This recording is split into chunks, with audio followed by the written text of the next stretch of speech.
It's Wednesday. Remember to attend Wednesday service today. Now, you can always want to be successful. Everybody wants to be successful. But have you thought about it? What is success from God's standpoint? There are many definitions for success. You can be successful for yourself. You can be successful for your country. You can be successful for a cheering crowd. But what is success from God's standpoint? Is there something like that? Joshua talks about good success. If there's good success, there must be bad success. How can I be sure that I am successful? Do I have to wait till I die?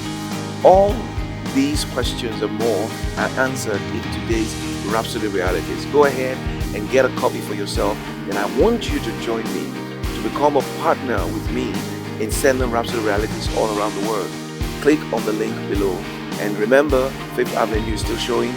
God bless you. Love you.